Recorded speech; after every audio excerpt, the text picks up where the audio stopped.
Fala pessoal do canal do YouTube, beleza pessoal? Bom dia e boa tarde e boa noite a você do canal do YouTube. Um ótimo trabalho, um ótimo estudo a você do canal.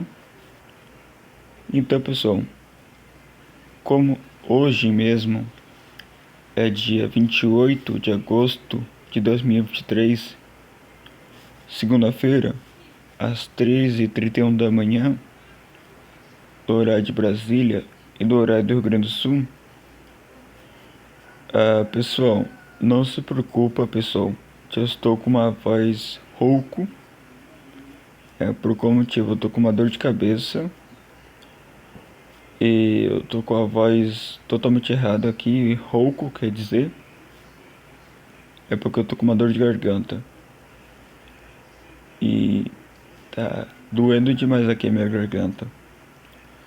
Como esse vídeo aqui pessoal é sobre a Semana Farroupilha, como nós estamos no dia 28 de agosto, como eu fiz uma promessa e eu cumpri essa promessa, esse vídeo só vai ser lançado nos 3 principais canais de política e vai ser liberado automaticamente daqui 4 semanas, no dia 20 de setembro de 2023, no horário da manhã e da tarde. Então, esse vídeo para me corrigir aqui pessoal, esse vídeo vai ser completo. Para me corrigir aqui pessoal, eu fiz uma palavra errada no vídeo e só para me corrigir, esse vídeo vai ser completo mesmo, sobre a história do Rio Grande do Sul, sobre a Guerra dos Farrapos. É porque eu tô com uma dor de garganta e as palavras estão sendo bem erradas. Então, aproveita o vídeo aí, então já voltemos. Da identidade do povo gaúcho até as diversas revoluções. Nesse vídeo, irei falar da história do Rio Grande do Sul. Opa, e aí? Eu sou o Loconte e esse é o Conhecimento Expandido. O Rio Grande do Sul é um dos estados brasileiros que possui uma das mais vastas e interessantes histórias próprias.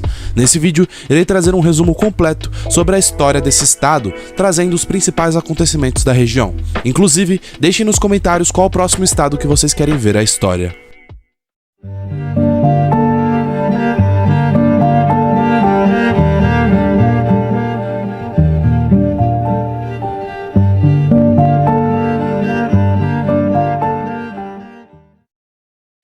Quando os portugueses chegaram no Brasil, a região que hoje forma o Rio Grande do Sul era habitada pelos índios minuanos, charruás e caguaras, que já viviam lá desde o ano 12.000 a.C. Eram bons ceramistas e na caça usavam boleadeiras, até hoje um dos instrumentos do peão gaúcho. Essas tribos viveram muito tempo sem contato com os colonizadores europeus. As disputas entre Portugal e Espanha sobre os limites de suas possessões na América fizeram com que a região só fosse ocupada no século XVII. Os padres jesuítas espanhóis foram os primeiros a se estabelecerem no local. Desde 1626, os jesuítas estabeleceram aldeamentos muito organizados, reunindo grande população indígena, fundadas na região noroeste, próximo ao rio Uruguai e penetrando até quase Porto Alegre. 7 delas ficariam sendo conhecidas como os 7 povos das missões, que deixaram um extraordinário legado escultórico e arquitetônico. Em 1736, uma expedição chegou à Lagoa dos Patos, que foi confundida com o Rio Grande, dando origem ao povoamento da vila de Rio Grande, que viria a dar o nome ao estado posteriormente. O local era um ponto estratégico para a defesa do território, estando a meio caminho entre Laguna e a colônia do Sacramento. Desde o começo da colonização do Brasil, as terras da região sul não despertaram muito interesse dos colonizadores portugueses devido à ausência de metais preciosos e ao seu clima mais frio, visto que as geadas dificultavam o cultivo de cana-de-açúcar. Por isso, o Rio Grande do Sul não recebeu tantos escravos quanto outras regiões brasileiras. A partir de 1740, foi iniciado um projeto de colonização de povoamento no sul do Brasil. Assim, recorreu-se à imigração da Ilha da Madeira e dos Açores. Os primeiros casais fundaram o Porto dos Casais, mais tarde Porto Alegre. As famílias produziam sem precisar de escravos, semelhante à colonização de povoamento de partes da América do Norte. Foi durante essa época que surgiu a figura do gaúcho, que tinha os ideais da insubmissão e liberdade. Eles eram formados por homens sem lei, como contrabandistas, caçadores de couros, aventureiros, escravos, índios evadidos das missões e bandidos foragidos, que percorriam em predação os campos de gado livre. Os gaúchos viviam em bandos por conta própria, comendo carne e bebendo mate e aguardente, com vestimentas simples e adaptadas à vida constante sobre um cavalo, enfrentando dias de intenso frio no inverno. Inclusive, os gaúchos são comparados aos cowboys do Velho Oeste, tema que tem vídeo próprio no canal. Eu gostaria de pedir, por favor, caso você goste do conteúdo de geopolítica, história e economia, para deixar um like e se inscrever no canal, pois isso ajuda demais. Também tenho um novo sistema de membros agora, caso alguém queira ajudar financeiramente o desenvolvimento do canal.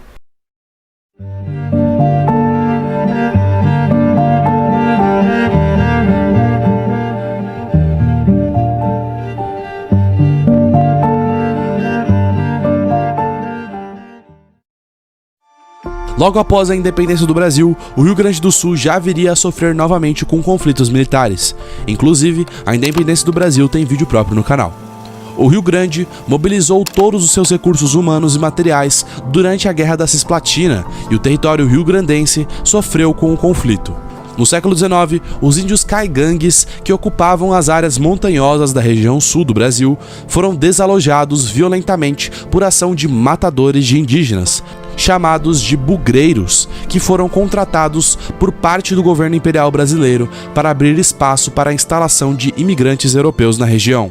A ideia era de um embranquecimento da população brasileira, até então majoritariamente negra e mestiça.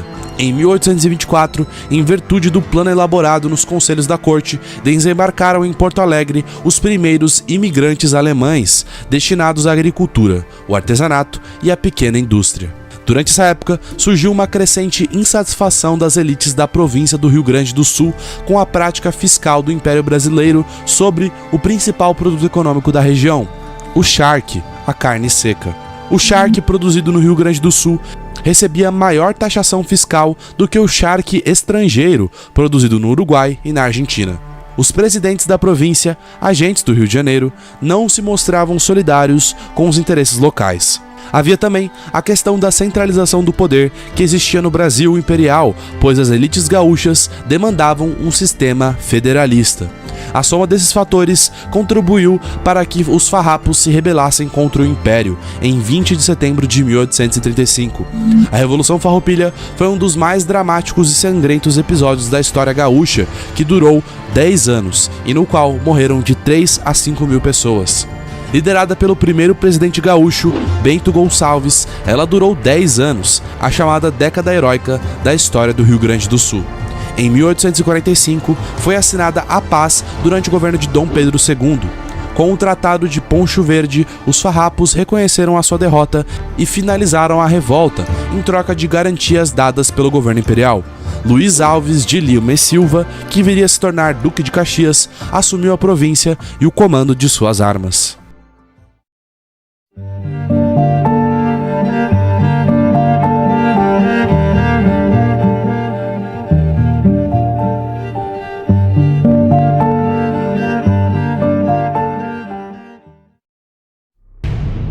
Com a proclamação da República, emergiu no Rio Grande do Sul o político autoritário Júlio de Castilhos, que defendia um governo federal forte, com o poder centralizado, o castilismo. Contudo, um grupo liderado por Gaspar Silveira Martins surgiu em oposição, defendendo a descentralização do poder e o parlamentarismo. Esses dois grupos se enfrentaram em uma nova guerra civil em 1893, a Revolução Federalista, um conflito que foi marcado pela violência e crueldade. A Revolução foi derrotada pelas tropas fiéis a Floriano Peixoto, que se tornou o Marechal de Ferro, consolidando a República no Brasil de forma energética e violenta. O conflito durou mais de 2 anos e ceifou por volta de 10 mil vidas. Com a derrota dos rebeldes em 1895, Júlio de Castilhos concentrou em si o controle absoluto do Estado. Porém, os conflitos ainda não haviam acabado. Completando o centenário em 2023, ocorreu a última das 3 grandes guerras civis do Estado, a Revolução de 1923, chamada de A Libertadora. A revolta procurava acabar com o continuismo de Borges de Medeiros, sucessor de Castilho. De um lado, os revoltosos desorganizados em menor número e com munição precária, usando armas do tempo da Revolução Farroupilha, contra a Brigada Militar, bem treinada e equipada com metralhadoras e grande volume de soldados. Ainda na década de 1920, surgiu a Coluna Prestes, um movimento político-militar brasileiro ligado ao tenentismo. O movimento, idealizado pelo gaúcho Luiz Carlos Prestes, tinha como principal motivo a insatisfação com o regime oligárquico caracterizado da República Velha, conhecida como política do café com leite.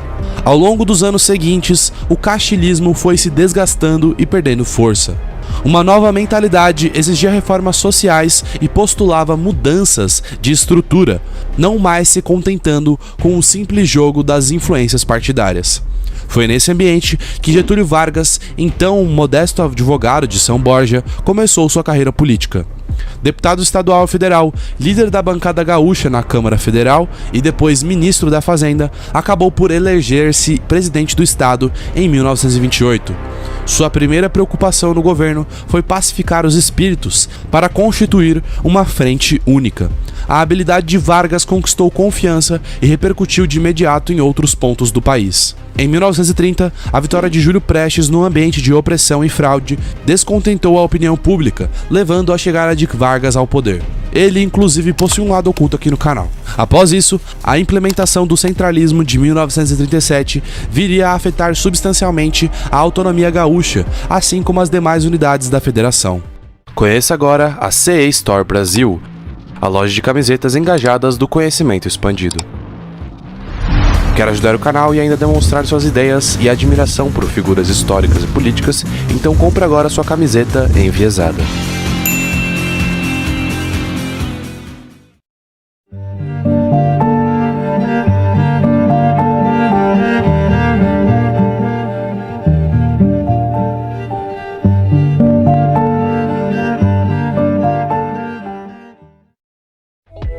No contexto dos anos 1930 e 40, alguns descendentes de imigrantes italianos e alemães passaram a ostentar suas preferências políticas em passeatas vestidos de trajes militares e carregando bandeiras com a suástica, enquanto os italianos se ufanavam de sua etnia e conquistas. O Sul apresentou diversos desses movimentos em seu território. No setor das obras públicas, o Estado Novo se mostrou sensível ao desenvolvimento das rodovias e estradas de ferros estaduais. Quanto ao fluxo do comércio marítimo, iria incrementar-se por meio da aquisição pelo governo da frota rio-grandense. O fim da era Vargas viu uma reestruturação na política gaúcha. O partido político PTB ganharia cada vez mais força e elegeria outro presidente gaúcho, João Goulart, na década de 1960. Outra figura importante da política do Rio Grande do Sul foi Leonel Brizola, que atuou como governador do estado e tem vídeo próprio no canal. O estado ainda desempenhou um importante papel na política nacional durante a ditadura militar. 3 gaúchos, escolhidos pelo Exército Brasileiro, assumiram a presidência da República: Arthur da Costa e Silva, Emílio Médici e Ernesto Geisel. Após o fim da ditadura, o Rio Grande do Sul ainda se destacaria em alguns setores, como a aviação aérea rio-grandense, a Varig, que se tornou a mais importante empresa aérea do país, comprada pela Gol em 2007. Hoje, relatórios da ONU destacam que o estado alcançou um IDH superior à média nacional, conduzido pela boa distribuição de renda e o alto nível de escolarização, mantendo o analfabetismo abaixo dos 10%. Em 2007, o PIB estadual do Rio Grande do Sul era o 4º maior do Brasil, chegando a 175 bilhões de reais. A expectativa de vida está na casa dos 70 anos e a população total ultrapassou os 10 milhões de habitantes, sendo que 80% dela vive em zona urbana. A boa posição geral do estado esconde, porém, disparidades regionais. Na região oeste, os índices de mortalidade infantil estão entre os mais altos do Brasil. As culturas tradicionais nas antigas colônias evidenciam uma séria disparidade diante da modernização generalizada. Além disso, as grandes concentrações urbanas ainda enfrentam desafios difíceis no que diz respeito à habitação, poluição, emprego, segurança e outras questões básicas de infraestrutura e serviços. O tema de hoje é a Revolução Farroupilha. Essa fabulação literária que foi fabricada 100 anos depois dos reais acontecimentos, mas que pelo menos provou para o mundo inteiro que gaúcho é tudo macho. Eu sou o Eduardo Bueno e estou aqui para falar sobre mais um assunto que com certeza não vai cair no Enem. A não ser, é claro, que caia na prova de literatura, porque em história não vai cair. A Revolução Farroupilha.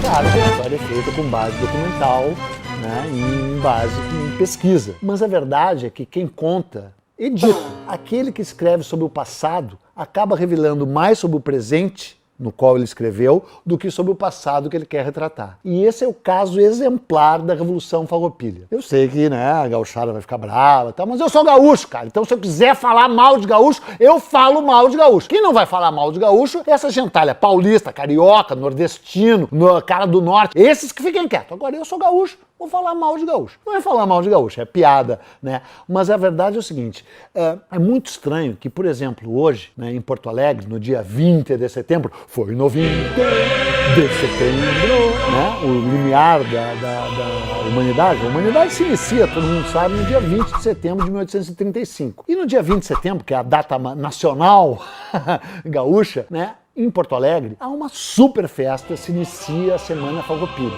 né? E é uma incongruência absurda, porque Porto Alegre sempre ficou contra os farrapos. Os farrapos, os rebeldes, revolucionários, supostamente separatistas e republicanos que deflagraram a chamada Revolução Farroupilha em 1835, eles nunca conseguiram conquistar o apoio das cidades gaúchas, das grandes cidades. Porto Alegre, especialmente a capital, que é chamada até hoje a leal e valorosa cidade de Porto Alegre. De onde é que vem esse título? Vem do Dom Pedro II, que deu esse título a Porto Alegre por ela ter sempre resistido ao assédio, à tentativa de invasão dos farrapos, não é? Pelotas e Rio Grande, a mesma coisa. Os farrapos ficaram circunscritos à metade sul do Rio Grande do Sul, não por acaso, ainda hoje, a menos desenvolvida do estado, e tiveram a sua capital em Piratini, uma cidade, República do Piratini, né? E, cara, todos os episódios envolvendo as visões que se tem da Revolução Farroupilha foram forjados, foram fabricados por uma memória, por uma fabricação da história, que é legal, porque deu ao gaúcho uma identidade, porque deu ao gaúcho uma certa revolta contra o rapinismo da corte, né? Porque o Rio Grande do Sul realmente era prejudicado pela corte no Rio de Janeiro. Tanto é que é o seguinte, na verdade, a Revolução Farroupilha é quase uma revolta tributária. Por quê? Porque o charque produzido no Rio Grande do Sul pagava 25% de imposto quando chegava no Rio de Janeiro. E o charque uruguaio, que além de tudo era melhor, pagava 4% de imposto. Então os estancieiros gaúchos se revoltaram. Tentaram uma composição, tentaram um acordo no Senado, não conseguiram. E só então declararam guerra, né? Virou uma guerra, declararam uma revolta, que acabou virando uma guerra, que durou 3.466 dias. Foi a mais longa de todas as várias revoltas provinciais, como se chamam, né? As revoltas que eclodiram durante o período da regência, né? Porque o Dom Pedro I abdicou em 1831 e só em 1840, quando o Dom Pedro II, aliás, inconstitucionalmente assume a chefia do Império, estouraram várias revoltas pelo Brasil inteiro. Balaiada, Sabinada, Cabanagem, Praieira, que inclusive veio depois, e a Farroupilha. A mais longa foi a Farroupilha. A mais sangrenta, de certa forma, não foi a mais sangrenta. Não foi a mais sangrenta! Morreram 3.000 pessoas contra 30.000 pessoas que morreram na balaiada, entendeu? E foi uma revolta liderada por estancieiros. Não foi uma guerra com ideal, não foi uma revolta libertária. Eles em nenhum momento, de fato, prometeram a libertação, o fim da escravidão. E eles viraram republicanos quase que por acaso. Agora, o que interessa é que essa visão que nós temos da Revolução Farroupilha e que se cultua até hoje da Revolução Farroupilha foi uma versão que se inicia quando o Partido Republicano Rio-Grandense, o PRR, começa a articular politicamente um movimento para ajudar na derrubada derrubada do Império, isso em 1880. O Império acabaria caindo em 1889 com a proclamação da República, e os gaúchos tiveram muito a ver com isso. E em 1930, quando esse positivismo caudilista gaúcho chega ao poder no Brasil com Getúlio Vargas, ele faz renascer a memória dos grandes heróis farroupilhas, o Bento Gonçalves, especialmente o Bento Gonçalves, e também o Garibaldi, que era italiano, que era realmente um revolucionário carbonário italiano, e resgata a memória desses caras e cria, com a ajuda de escritores e de folcloristas e de autores literários, essa memória farroupilha que o Rio Grande do Sul hoje tanto cultua. É legal que o Rio Grande do Sul cultue essa imagem, e é legal que a geral do Grêmio, a melhor torcida do mundo, cante o hino gaúcho em cima do hino brasileiro.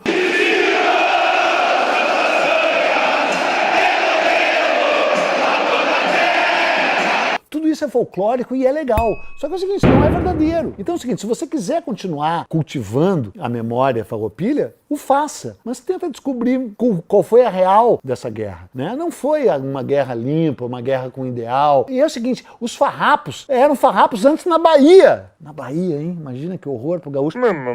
Mas é verdade, o primeiro farrapo, o primeiro farroupilha foi o Cipriano Barata, um revolucionário baiano. Líder da Conjuração Baiana de 1798, ele também participou da Revolução Pernambucana de 1817. Depois de várias prisões, se elegeu deputado e membro das Cortes de Lisboa. Então, passou a circular pelas ruas de Portugal com chapéu de palha e roupas esfarrapadas, só para provocar os conservadores. Mas a origem da expressão aos farrapos vem de sans-culotte, ou sem calção, como eram chamados os revolucionários franceses de 1792, que usavam calças listradas só para afrontar o calção curto vestido pelos coxinhas. E os revolucionários gaúchos não estavam em farrapos, eram ricos. E os soldados índios e negros que lutaram não receberam nada do que lhes foi prometido. Inclusive foram mortos num dos episódios mais nefastos da história, mais canalhas, mais infames da história brasileira, o massacre dos lanceiros negros em Porongos, em setembro de 1845, quando a guerra já estava chegando ao seu final. Houve a assinatura, talvez nem tenha havido, mas se diz que houve a assinatura de um tratado de paz honrosa, o chamado Tratado de Ponte Verde, que não foi exatamente assim. Tá aqui a prova incontestável! Aprenda com quem sabe! Mas, na verdade, a piada boa é essa. A Revolução Farroupilha é a guerra que vocês, nós, gaúchos, perdemos, fingimos que empatamos e festejamos como se houvéssemos ganho. Mas que barbaridade! Vocês estão loucos, seus ignorantes! Não perdemos coisa nenhuma! Eu sou o Eduardo Bueno e essa é a Revolução Farroupilha de um jeito que, com certeza, não vai cair no Enem. Ainda bem, né? O que você acaba de ver está repleto de generalizações e simplificações. Mas o quadro geral era esse aí mesmo. Agora, se você quiser saber como as coisas de fato foram, então você vai ter que ler. Olá pessoal, tô passando aqui para avisar que agora o canal Como Foi tem uma conta no Instagram. É só você pesquisar Como Foi YT, que lá eu vou estar postando enquetes para vocês votarem e escolherem os próximos temas de vídeo. E se você quiser trocar uma ideia comigo, é por lá também. Então vão lá e sigam o Instagram do canal. Valeu, fiquem com o vídeo. A Revolução Farroupilha. Para entendermos melhor a Revolução Farroupilha, temos que voltar até o ano de 1824, quando foi assinada a primeira Constituição, e a partir daí começaram os desentendimentos entre os liberais e os defensores da Constituição. Também existiram problemas econômicos, já que os estados vizinhos voltavam sua economia ao açúcar e o café, e o Rio Grande do Sul baseava sua economia no charque e no couro, que eram altamente tributados. Com o câmbio supervalorizado, os principais compradores de charque começaram a importar o produto com custo mais baixo.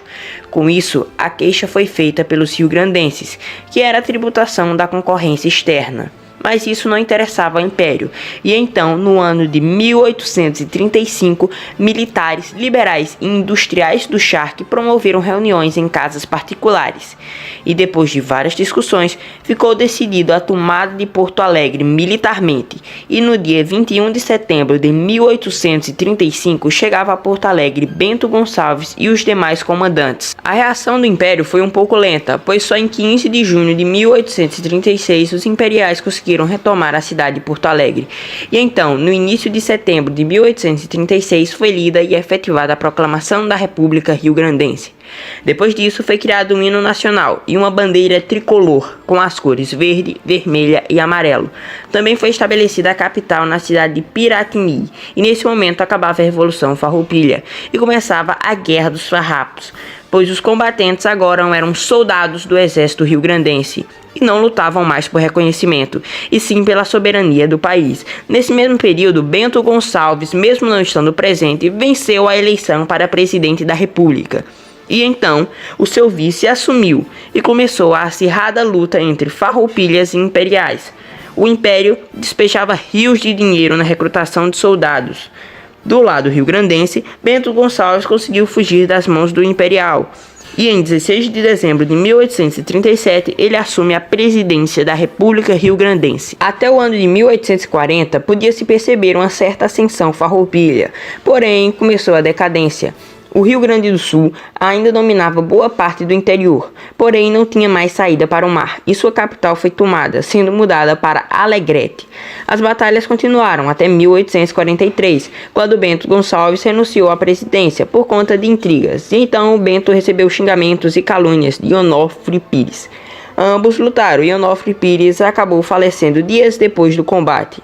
E então, Bento tentou em seguida negociar a paz com o Império, porém essa paz só viria a acontecer em 1845, com o Tratado de Poncho Verde, que pedia a libertação dos soldados que lutaram na guerra e a anistia dos revoltosos, e no fim, o tratado foi aceito, pondo um fim na Revolução Farroupilha. Bom pessoal, esse foi o vídeo de hoje, espero que vocês tenham gostado. Se vocês gostarem, deixe seu like, compartilhe com seus amigos e até uma próxima.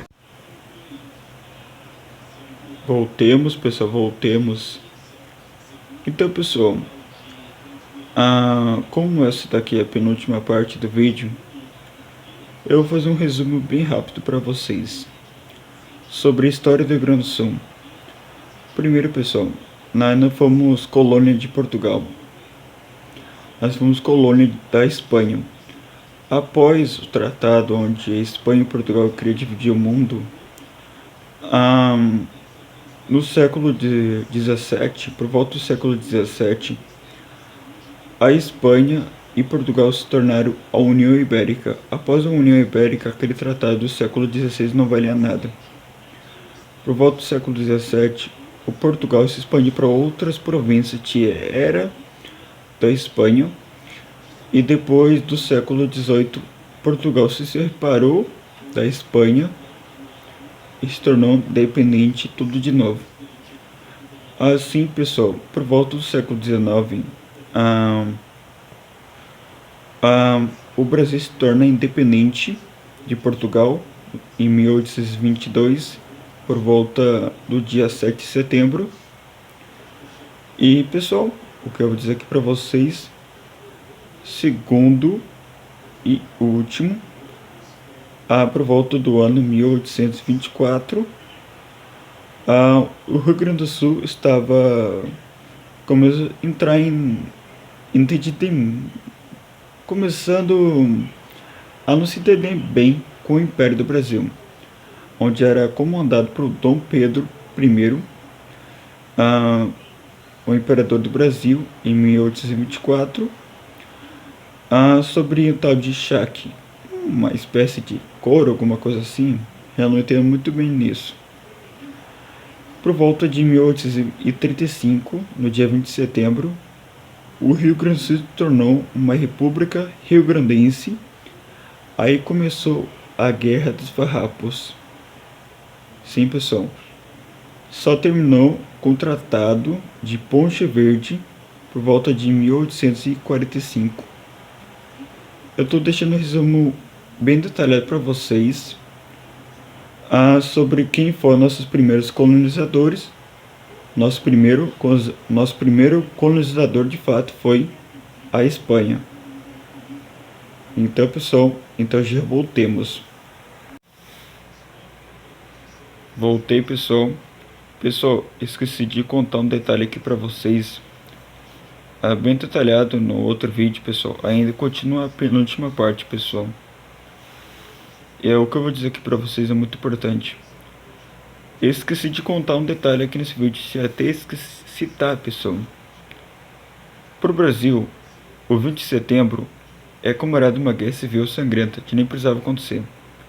Isso desde a monarquia, desde o Império do Brasil, a República do Brasil até os dias de hoje. Para nós, para os bandeirantes, para os conservadores liberais, para os gaúchos, realmente é comemorado o grito da liberdade.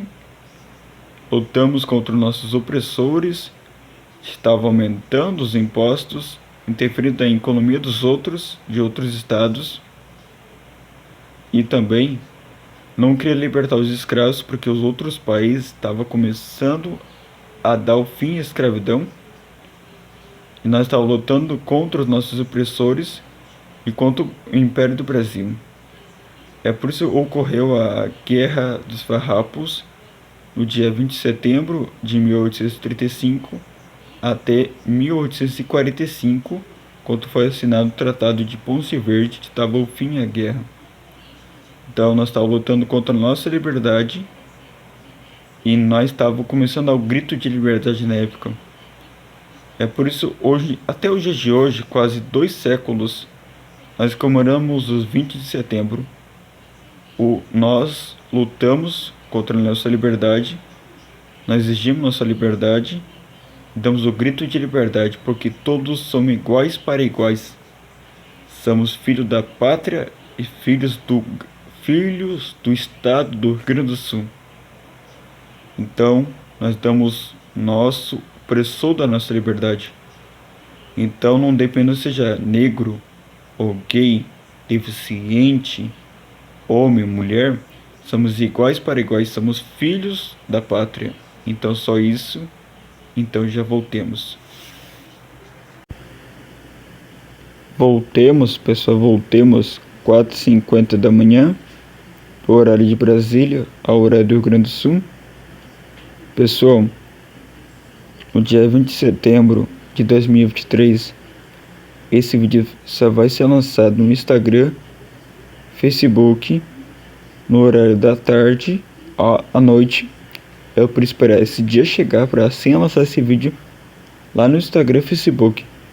Só que do YouTube vai ser lançado hoje, dia 28 de agosto de 2023. Só vai ser lançado o horário da tarde, o horário da manhã à tarde, no dia 20 de setembro de 2023, daqui 4 semanas. Então é só isso, pessoal. Um ótimo 20 de setembro, uma ótima semana farroupilha por todos os gaúchos e gaúchas, de todas as crianças. Nós lutamos com a nossa liberdade contra os nossos opressores. Então é só isso, pessoal. No dia 20 de setembro eu vou tirar uma foto tomando um chimarrão na semana farroupilha. Eu vou prometer, eu vou postar no Instagram do Grupo Separatista RS Meu País. Então só isso, obrigado. E os próximos vídeos, pessoal, do Natal, no Novo de 2024, vou preparar o roteiro por volta de outubro a novembro. Outubro, eu vou preparar o roteiro. Ainda por enquanto não estou sem ideia como vai ser o vídeo. Então, só isso, obrigado. Tenha um bom dia, uma boa tarde, uma boa noite, um ótimo dia, uma ótima tarde, um ótimo trabalho, um ótimo estudo, e uma ótima semana farroupilha, e uma ótima 20 de setembro, gaúchas e gaúchas, para todos os estados do Paraná, Santa Catarina, que são amigos nossos, realmente agora eles são nossos amigos. Também um feliz farroupilha, um feliz 20 de setembro para todos do estado do Paraná, Santa Catarina, gaúchos e gaúchas, de todas as crianças. Só isso, pessoal. Obrigado e adeus.